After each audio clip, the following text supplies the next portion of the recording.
Good afternoon. This is Jenny Gee coming to you on this gorgeous, gorgeous Friday, October day. It's just perfect out. The weather is it's breezy and a little bit cool, but so comfortable. So I'm going to suggest you find a way to get outside today and just enjoy all things.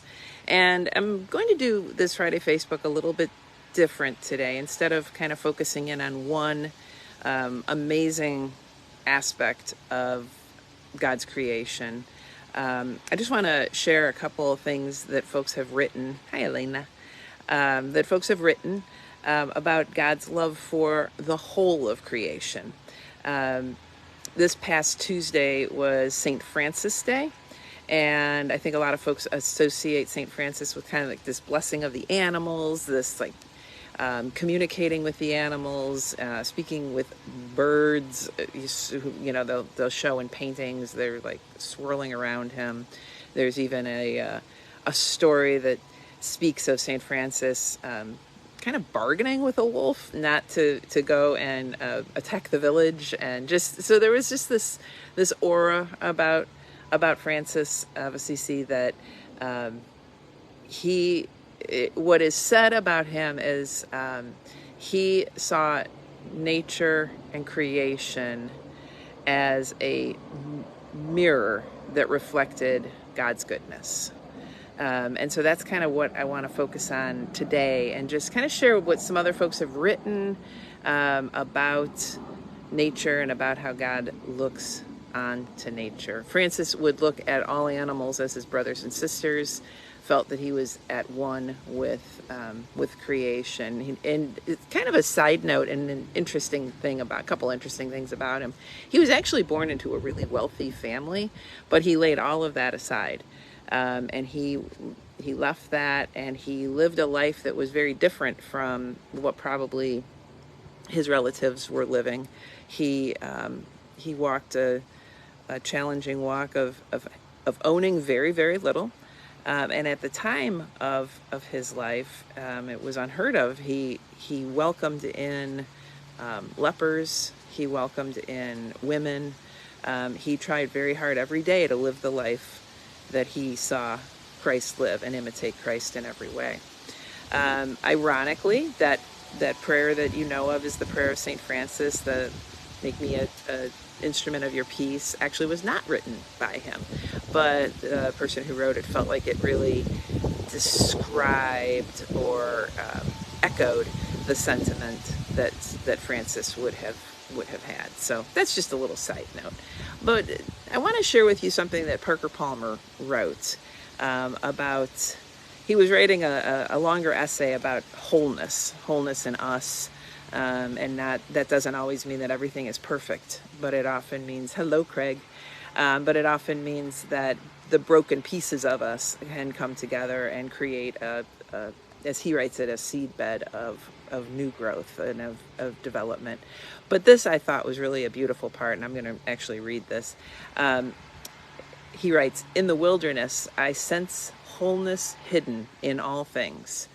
It is in the taste of wild berries, and the scent of sun-baked pine, and the sight of northern lights, the sound of water lapping the shores, signs of a bedrock integrity that is eternal and beyond all doubt. And when I return to a human world that is transient and riddled with disbelief, I have new eyes for the wholeness hidden in me and my kind, and a new heart for loving even our imperfections." And I think those are beautiful words. And it really struck me when I read it about how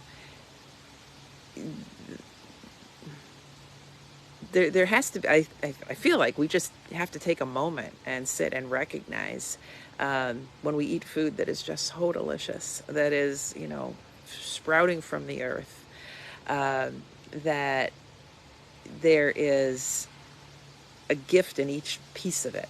The taste of strawberries, the health, the medicinal qualities found within plants, the smell of a beautiful flower.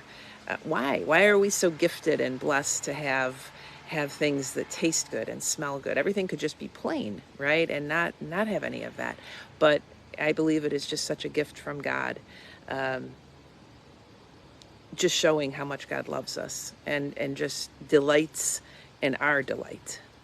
And so with that, I want to share with you a poem written by Karen Wilk. And she writes about what our Creator delights in. So let me share this with you.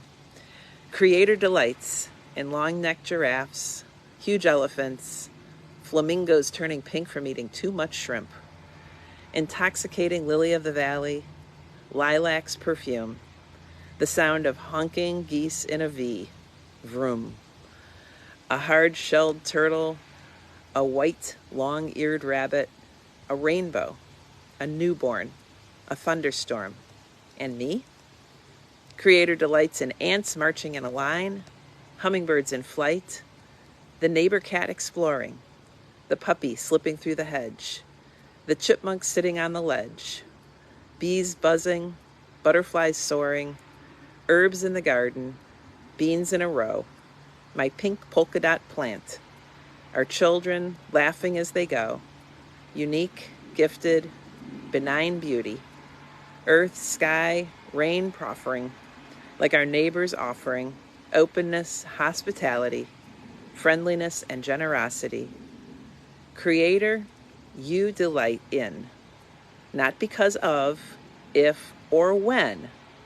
Every and all are your delight, precious, priceless in your sight, cherished, treasured, meant for flight. I love that.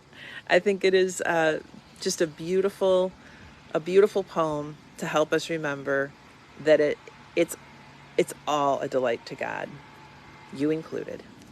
So take that with you, get out today, enjoy this day, the pieces of it that you can.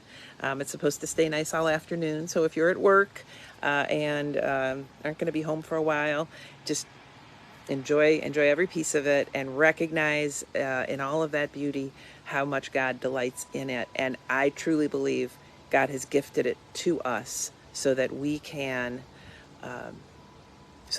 be delighted, so that we can smile through the day and just feel so gifted. So let's embrace it all as a gift. I will see you next Friday here, and I will see you Sunday at the church. Bye.